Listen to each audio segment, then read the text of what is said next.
ज्ञान the treasure में आपका स्वागत है। और हम आपको बताएंगे कि जो कृष्ण जन्माष्टमी है, इस दिन हमें भगवान श्री कृष्ण से क्या सीखना चाहिए या जन्माष्टमी से हमें क्या सीखना चाहिए। देखिए, किसी भी वस्तु, तथ्य या बात की प्रासंगिकता या सीखना इस बात पर निर्भर करती है कि तत्कालीन परिस्थितियों में वह बात, तथ्य या वस्तु कितनी उपयोगी हो सकती है। द्वापर युग में जन्मे श्री कृष्ण के नाम का ध्यान मात्र से ही उनकी विविध कलाओं और लीलाओं का बोध सुखद अनुभूति कराता है। कृष्ण केवल अवतार मात्र नहीं थे, अपितु एक युग निर्माता, पथ प्रदर्शक, मार्गदर्शक और प्रबंधक गुरु भी थे। सांस्कृतिक मूल्यों का विलुप्त होना या खो देना युग विशेष की मांग होता है। झूठ, मक्कारी, भ्रष्टाचार, आतंकवाद, धंधाखोरी, रेप, वर्तमान अराजकता की स्थिति में कृष्ण का दर्शन अथवा कृष्ण द्वारा कही गई बातें आज भी बहुत ही उपयोगी है। यह एक महत्वपूर्ण बात है।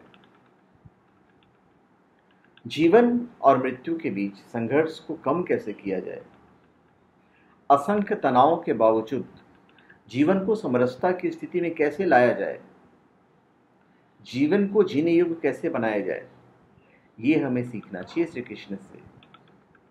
ऐसे कुछ तत्व और बातें जो द्वापर युग में कृष्ण ने अपने दर्शन द्वारा बताई, वो आज भी उपयोगी है। इस लोकतंत्रात्मक व्यवस्था में भ्रष्टाचार एवं भ्रष्टाचारी शासकों से मुक्ति कैसे पाई जाए, यह जानने के लिए कृष्ण का जो दर्शन है हमारे लिए बहुत मार्गदर्शक बन सकता है। अन्याय के विरोध में आवाज उठाते हुए अत्याचारी शासक की नीतियों का दमन करना चाहिए, जैसे कृष्ण ने कंस की नीतियों का दमन किया। प्रायः हर युग में ऐसा होता है, जब कोई शासक अनीति पर चलता है तो जनता उसकी नीतियों का पर्दाफाश करके विद्रोही आवाज उठाती है, उसका दमन करती है।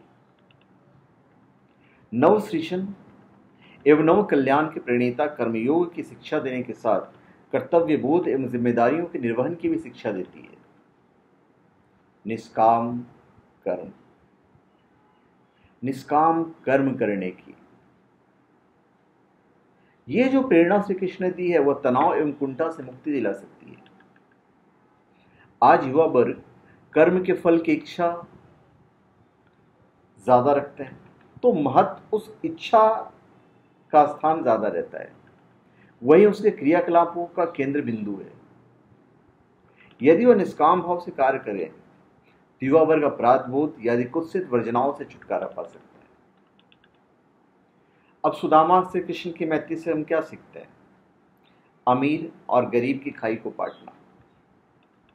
यदि कृष्ण की भांति ही धनी वर्ग भी गरीब और निम्न आर्थिक और अन्य प्रकार की सहायता पहुंचा सकता है, तो सोचिए आज हमारा समाज कितना बदल जाएगा।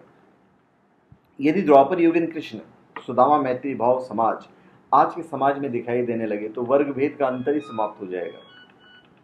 इस समर्पण भाव के द्वारा मित्रों के बीच भी संबंध सुधर सकते हैं। किसी भी प्रबंधन की सफलता इस बात पर निर्भर करती है कि उस प्रबंधन का नेता कितना ऊर्जावान, वाक्पटु और चातुर्यवान है, विवेकशील है और नेतृत्व व्यक्तित्व वाला है। इसके साथ छोटी छोटी हरकत को नजरअंदाज करके अच्छे कार्य के लिए फीडबैक देना चाहिए। गलत करने पर दंड का प्रावधान ऐसा हो कि अन्य लोगों को सीख मिले। कृष्ण भगवान रण क्षेत्र में अर्जुन को नैतिकता एवं अनैतिकता का पाठ पढ़ाते हुए उसे युद्ध के लिए तैयार करते हैं। वर्तमान में शिक्षक नैतिक और अनैतिक बात में अंतर बताकर छात्र को सही मार्ग पर ला सकता है। कला एवं संगीत प्रेमी कृष्ण का बांसुरी प्रेम वर्तमान काष्ठ कला के विकास की ओर इंगित करता है। मोर पंख धारण करना उनकी ललित कला के प्रति पारखी दृष्टि तथा गाय प्रेम पशुधन की ओर संकेत करता है। गौधन रक्षा द्वारा आजीविका चलाई जा सकती है, साथ ही अपनी सांस्कृतिक विरासत की रक्षा भी की जा सकती है। आज भी हम गोबर से लिपे घर देखते हैं। आज की परिस्थिति में यदि कृष्ण भगवान के द्वारा बताई बातों का अनुसरण किया जाए तो काफी हद तक तनाव एवं विक्षोभ को कम किया जा सकता है तथा युवा वर्ग के बीच अकल्पित वर्जनाओं को समाप्त किया जा सकता है। तो धन्यवाद। आप हमारे चैनल पर सब्सक्राइब करें और अपने कमेंट दीजिए। धन्यवाद।